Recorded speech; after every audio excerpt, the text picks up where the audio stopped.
جب بھی ہم برصغیر پاک و ہند کی علمی تاریخ کو کھنگالتے ہیں تو ایک نام اور ایک نصاب ہمیں بار بار اپنی طرف متوجہ کرتا ہے۔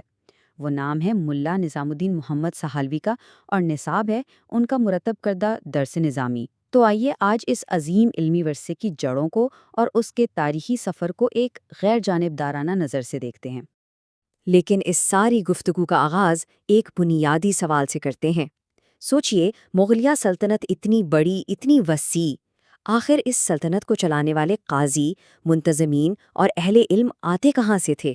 وہ کون سا تعلیمی نظام تھا جو ایسے ذہین لوگ پیدا کر رہا تھا جو اتنی بڑی سلطنت کے قانونی اور انتظامی معاملات کو سنبھال سکیں؟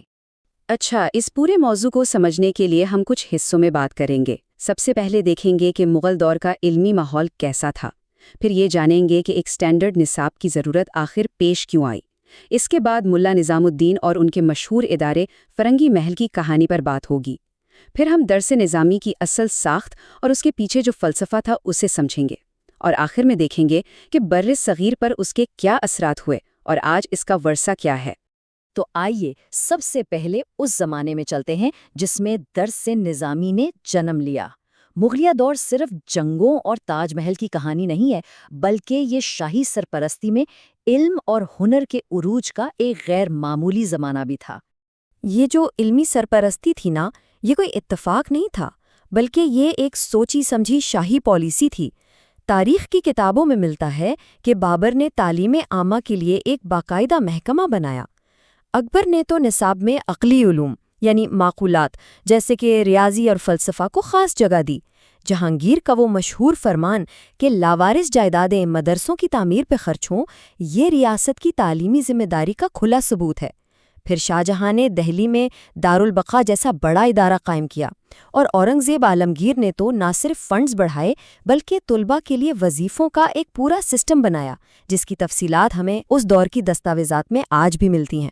شاہی سرپرستی تو ٹھیک ہے اپنی جگہ، لیکن اتنی بڑی سلطنت کو چلانا ایک بہت بڑا چیلنج تھا، اور وہ چیلنج یہ تھا کہ پوری سلطنت کے لیے ایک جیسی قابلیت کے ماہرین کیسے تیار کیے جائیں۔ اصل بات یہ تھی کہ تعلیم کا مقصد صرف علم حاصل کرنا نہیں تھا، بلکہ یہ ایک ٹھوس انتظامی ضرورت بھی بن چکی تھی۔ بھائی، مغلیہ سلطنت کا عدالتی نظام، ٹیکس کا نظام اور بیوروکریسی، ان سب کو چلانے کے لیے ایسے لوگ چاہیے تھے جن کی تربیت ایک سٹینڈرڈ اور جامع نصاب پر ہوئی ہو، تاکہ وہ قانونی باریکیوں کو ایک ہی طرح سے سمجھیں اور لاگو کر سکیں۔ اور پھر تاریخ کی اسی ضرورت کے بیچ سے ایک ایسی شخصیت اور ایک ایسے ادارے نے جنم لیا جنہوں نے برصغیر کے علمی نقشے کو ہمیشہ کے لیے بدل کر رکھ دیا۔ ملا نظام الدین سہالوی کا تعلق علماء کے ایک بہت ہی معزز خاندان سے تھا۔ جب ان کے والد ملا قطب الدین کو شہید کر دیا گیا تو بادشاہ اورنگزیب نے، جو علماء کے بڑے قدردان تھے، ان کے خاندان کی علمی خدمات کو دیکھتے ہوئے لکھنؤ میں ایک بہت بڑی حویلی انہیں عطا کی۔ یہ حویلی پہلے کسی فرانسیسی تاجر کی تھی، اسی لیے اس کا نام فرنگی محل پڑ گیا۔ تاریخ فرنگی محل جیسی کتابوں میں یہ سارا واقعہ تفصیل سے درج ہے۔ خیر، ملا نظام الدین نے اسی جگہ کو علم و تحقیق کا ایسا مرکز بنا دیا کہ اس وقت پورے ہندوستان میں اس کی کوئی مثال نہیں ملتی تھی۔ تو اب آتے ہیں اس گفتگو کے سب سے اہم حصے کی طرف۔ آخر درس نظامی میں ایسی کیا خاص بات تھی جس نے اسے اتنا مقبول اور مؤثر بنا دیا؟ آئیے اس کی ساخت اور اس کے پیچھے جو سوچ تھی اسے سمجھتے ہیں۔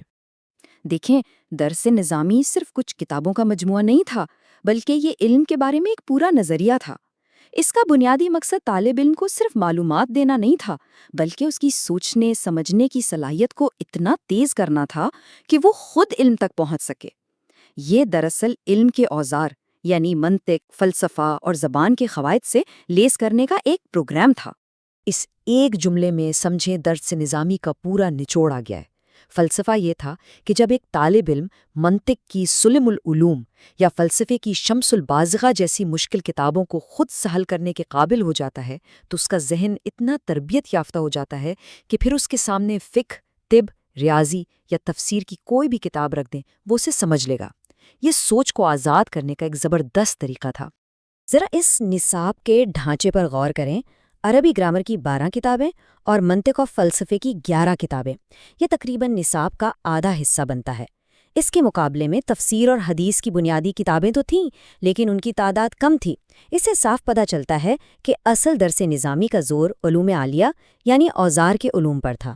مقصد ایسی نسل تیار کرنا تھا جس کے پاس سوچنے اور تجزیہ کرنے کی مضبوط صلاحیت ہو۔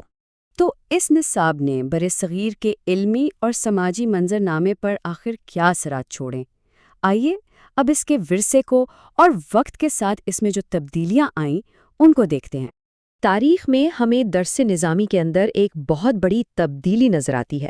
مولا نظام الدین کا جو اصل نصاب تھا اس کا مرکز تھے معقولات یعنی عقلی علوم، اور مقصد تھا ریاست کے لیے ماہرین تیار کرنا۔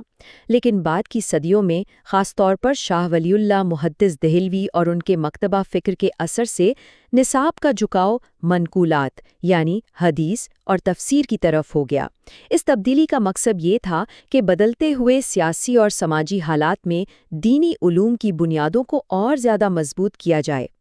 اور اس نصاب کی مضبوطی کا سب سے بڑا ثبوت یہ ہے کہ تقریباً 300 سال گزرنے کے بعد بھی آج پاکستان، ہندوستان اور بنگلہ دیش کے ہزاروں دینی مدارس میں بہت سی تبدیلیوں اور اضافوں کے ساتھ صحیح لیکن بنیاد کے طور پر یہی درس نظامی رائج ہے۔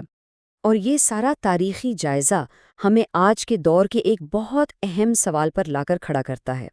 جس طرح مولا نظام الدین نے اپنے زمانے کی ضرورتوں کے مطابق معقولات اور منقولات میں ایک توازن بنایا تھا، آج کے علمی اور فکری چیلنجز کا سامنا کرنے کے لیے ان دونوں کے درمیان کیا توازن ہونا چاہیے، یہ سوال آج بھی اتنا ہی اہم ہے جتنا 300 سال پہلے تھا۔